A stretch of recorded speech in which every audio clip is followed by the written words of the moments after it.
politician na ito karamihan sa kanila dyan pilit na banibida ang kanilang speaker na si Romualdez at si PBBM. Sinasabi nila na gustong pakinggan ni PBBM ang mga hinaing ng mga mangingisda. Nagsalita na ang mga mangingisda, ang mahalaga daw sa kanila ay ang makapangisda ulit sa West Philippine Sea at bigyan ng seguridad. At dito nalaman din ninyo na sa panahon pala ni Duterte malaya silang nakakapangisda dyan sa karagatan na yan. Maraming kita, mahal naman yung babayarin. Bigas, kurinti, tubig. Paano na, pinanganak po kaming mahirap. Sana naman kahit kunting ginawa lang sana po. Maranasan din namin guminhawa kahit kunti lang.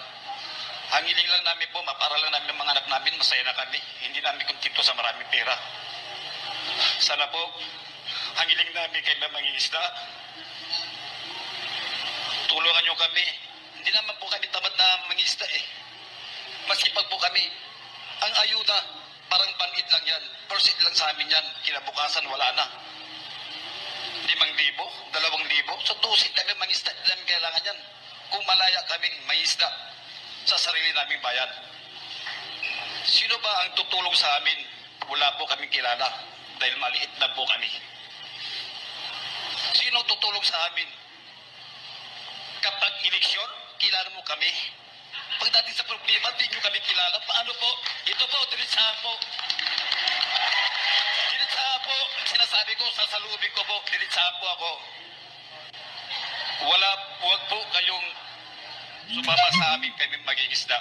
Dahil sinasabi ko lang po ang salubin namin kami mag-isda. Hirap na hirap po kami. Hindi po sapat ng ayuda.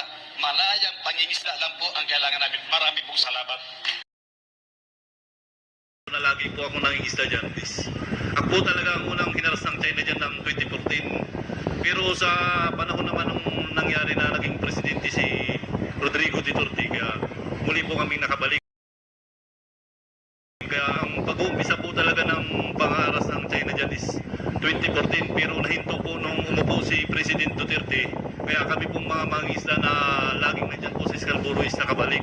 Pero sa ngayon lang po ulit na nang haras ulit sila ng mga Pilipinong mangingisda. Kaya ang sa amin lang po, dahil nandito naman po kayo, dahil sa pinag-iusapan natin na kung anong tulong ang gusto naming maibigay nyo sa amin.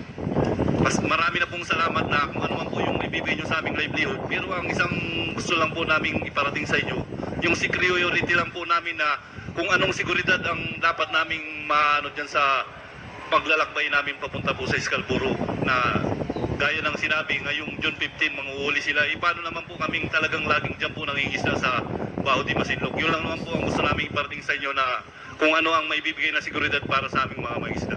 Ayan, hihintayin namin ang magiging aksyon at solusyon nyo sa problemang ito. Tandaan, ang magaling na lider ay palaging nakakahanap ng magandang solusyon sa problema, hindi naghahanap lang ng sisi sa nakaraang administrasyon.